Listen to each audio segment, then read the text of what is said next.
Hi friends, Suzanne here. Welcome to another paper pumpkin alternative video on my YouTube channel and blog. If you're new to my channel, I want to say hi.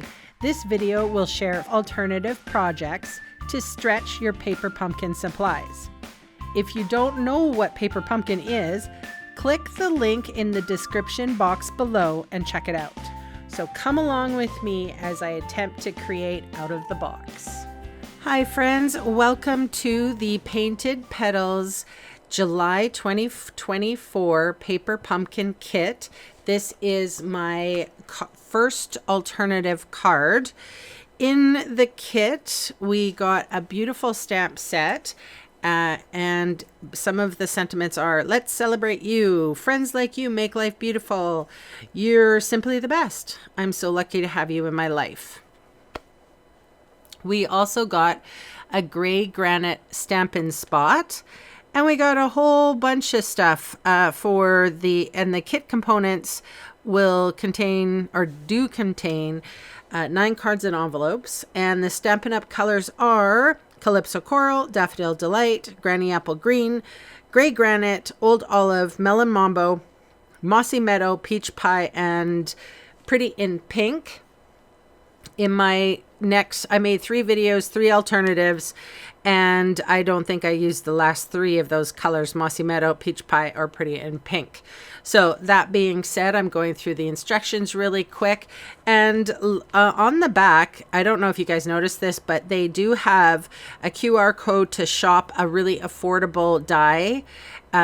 It's really pretty. It's got the floral and hooray, the word hooray, and a leaf. And it is kind of nice to collect. So I have Stampin' Up's masking paper, I should say, and the lower right corner, and you'll see on my wrist that I have already stamped and cut out the masks. This is gray granite, and I am using that floral motif. And I'm stamping off first of the gray granite, and this piece is 4 by 5 1/4.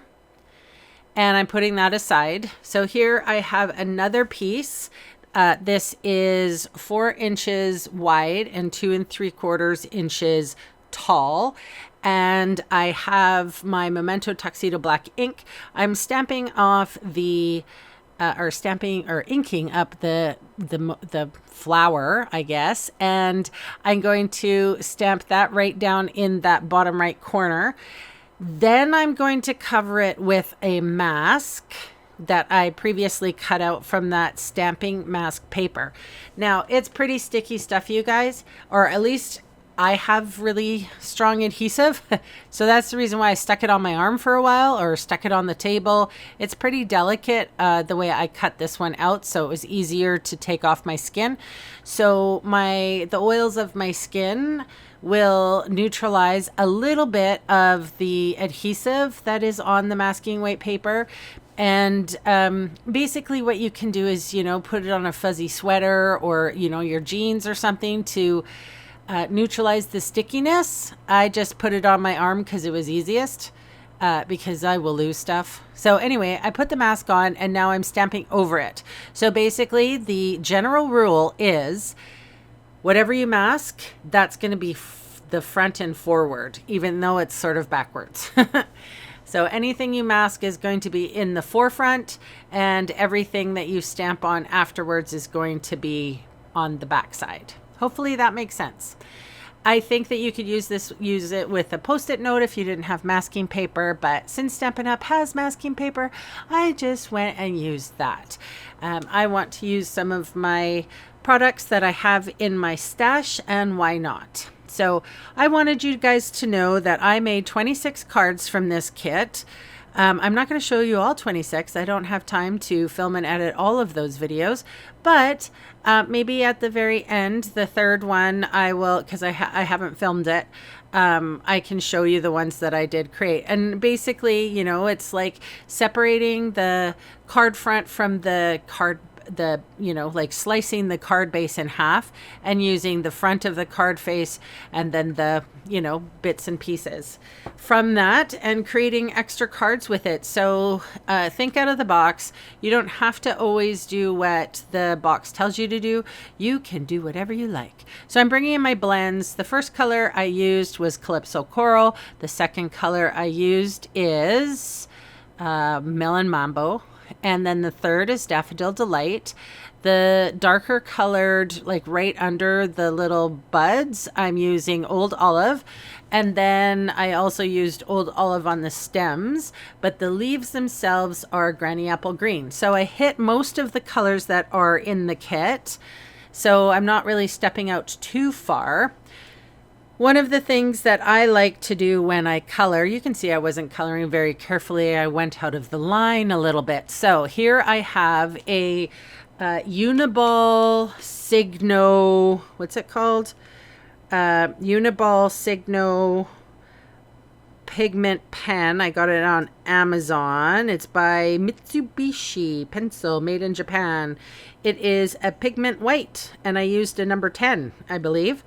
And there is the pen, and basically you just color over your mistakes and no one knows the wiser. So I thought I would put that in there for you in case you wanted to go pick yourself up one. I have my light blue blending brush. I did not add any color to this. It was just what the remnants, what was left over.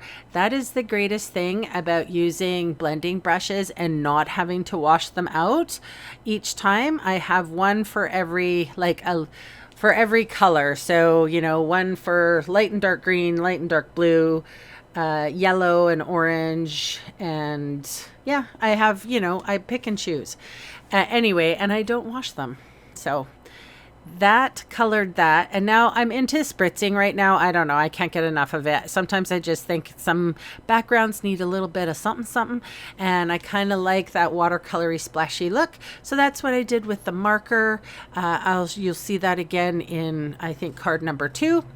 I'm inking up my sentiment with the Memento Tuxedo black ink, and it says, "You're simply the best," with a big sort of scripty line. A flourish, I believe it's what it's called.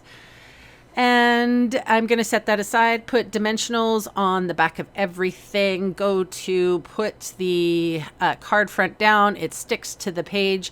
I'm like, whoa, I'm not ready yet. And then here I go. I don't know if you guys ever do that.